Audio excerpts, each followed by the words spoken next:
नमस्कार। आज हम एक बहुत ही महत्वपूर्ण विषय पर बात करने वाले हैं। हमारे पास एक दस्तावेज है emergencyevacuation.pdf। तो इसमें जो आपातकालीन स्थितियों और उनसे सुरक्षित निकलने के तरीकों के बारे में बताया गया है, उस पर हम थोड़ी गहराई से चर्चा करेंगे। मकसद सिर्फ नियमों को जानना नहीं है, बल्कि उनको समझना है ना? बिल्कुल। ये सिर्फ क्या करें का सवाल नहीं है, बल्कि क्यों और कैसे, इसको समझना ज्यादा जरूरी है। तो शुरुआत करते हैं कि भाई ये आपातकाल होता क्या है असल में। दस्तावेज कहता है कि यह स्वास्थ्य, जीवन, संपत्ति या पर्यावरण के लिए एक तत्काल खतरा है। हाँ, ये तत्काल शब्द बहुत महत्वपूर्ण है। मतलब एकदम फौरी खतरा। ये किसी आम परेशानी और एक असली संकट के बीच का जो फर्क है वो साफ करता है। और फिर आती है आपातकालीन निकासी। हाँ, जो इसी तत्काल खतरे की सीधी प्रतिक्रिया है। मतलब उस जगह से जहां खतरा है तुरंत बाहर निकलना, फौरन। ठीक है, तो अब आते हैं कि करना क्या चाहिए ऐसी स्थिति में। दस्तावेज में कुछ कदम बताए गए हैं। पहला, घबराए नहीं। दूसरा, भागे नहीं। फिर अपने नज़दीकी इमरजेंसी एग्जिट को ढूंढे। उसके बाद इमरजेंसी रूट को फॉलो करें और अपनी टीम के साथ मस्टर पॉइंट 1 पर मिले। जी, ये सुनने में तो हाँ काफी सीधे लगते हैं, पर इनमें जो बातें हैं, जैसे घबराए नहीं और भागे नहीं, इस पर इतना जोर क्यों दिया गया है, ये सोचने वाली बात है। हाँ, क्योंकि अक्सर पैनिक में लोग सही फैसला नहीं ले पाते हैं ना। मतलब दिमाग काम करना बंद कर देता है शायद। बिल्कुल। स्रोत यही कहता है कि शांत रहने से आप स्थिति को बेहतर समझ पाते हैं। आप सही रास्ता, सही निकास द्वार चुन सकते हैं। और भागे नहीं का मतलब सिर्फ भगदड़ रोकना नहीं है, बल्कि वो जो अफरा तफरी में लोग गिरते हैं, फिसलते हैं या गलत दिशा में चले जाते हैं, उससे बचना भी है।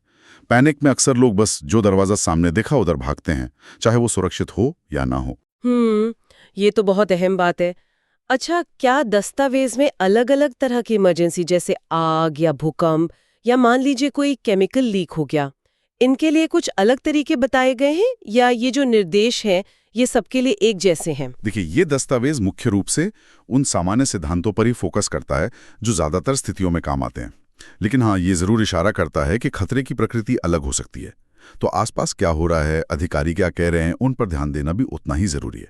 पर मूल सिद्धांत वही है, खतरे से दूर, एक सुरक्षित, पहले से तय जगह पर पहुंचना। ठीक है। और ये जो नजदीकी इमरजेंसी एग्जिट और इमरजेंसी रूट की बात है, क्या इसका मतलब सिर्फ साइन बोर्ड देखना है या इसमें और भी कुछ है? जैसे ये रास्ते हमेशा साफ होने चाहिए या उनमें लाइट होनी चाहिए, ऐसा कुछ? हाँ, ये बहुत महत्वपूर्ण है। दस्तावेज इस पर जोर देता है कि इन रास्तों की जानकारी पहले से होनी चाहिए। सिर्फ मुसीबत के वक्त ढूंढना काफी नहीं है। आपको पता होना चाहिए कि आपके नजदीक कौन सा एग्जिट है, कौन सा रूट है, और ये सुनिश्चित करना कि वो रास्ते खाली हों, उनमें कोई रुकावट ना हो।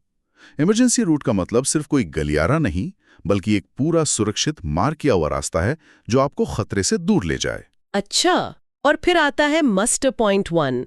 ये सिर्फ एक मिलने की जगह ही क्यों है? क्या दस्तावेज बताता है कि वहां पहुंचकर क्या होता है, उसका असली मकसद क्या है? जी हाँ, मस्टर पॉइंट सिर्फ मिलने की जगह नहीं है, वो एक तरह से सेफ्टी चेक पॉइंट है। दस्तावेज के हिसाब से वहां पहुंचकर ये पक्का किया जाता है कि सब लोग सुरक्षित बाहर आ गए हैं या नहीं। वहां गिनती होती है, देखा जाता है कोई लापता तो नहीं, और फिर आगे क्या करना है उसके निर्देश दिए जाते हैं। और हाँ, स्रोत ये भी बताता है कि अगर मस्टर पॉइंट 1 तक पहुंचना मुमकिन ना हो तो एक वैकल्पिक मस्टर पॉइंट जैसे पॉइंट 2, उसकी जानकारी भी होनी चाहिए। अरे वाह, ये तो पूरी एक व्यवस्था है। अच्छा, क्या दस्तावेज में उन आम गलतियों का भी जिक्र है जो लोग अक्सर करते हैं? मतलब पछता तो होता है कि क्या करना है, पर फिर भी कर बैठते हैं, जैसे अपना सामान लेने चले जाना। हाँ हाँ, बिल्कुल, ये बहुत आम गलती है। दस्तावेज साफ कहता है कि कीमती सामान या अपनी चीजों के लिए रुकना जानलेवा हो सकता है। जान बचाना पहली प्राथमिकता है, हमेशा। एक और गलती है लिफ्ट का इस्तेमाल करना, खासकर आग लगने पर। यह बहुत खतरनाक हो सकता है। हमेशा सीढ़ियों का इस्तेमाल करना चाहिए। तो कुल मिलाकर बात ये समझ में आती है कि आपातकाल एक गंभीर और तत्काल खतरा है और सुरक्षित निकासी उसका जवाब है। पर यह कामयाब तभी होगी जब नियम पता होने के साथ साथ पहले से तैयारी हो, रास्ते मालूम हो और एक प्लान हो, जैसे मस्टर पॉइंट। और सबसे जरूरी, शांत रहना और निर्देशों को मानना। बिल्कुल सही। और ये हमें एक अहम सवाल की तरफ ले जाता है।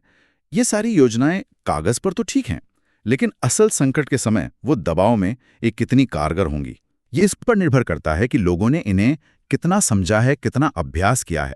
दस्तावेज भी नियमित ड्रिल और जागरूकता पर जोर देता है। तो सोचने वाली बात यह है कि क्या हम इन योजनाओं को सिर्फ जानते हैं या हम सच में किसी अनहोनी के लिए तैयार हैं? क्योंकि तैयारी ही असल में नतीजे बदल सकती है ना?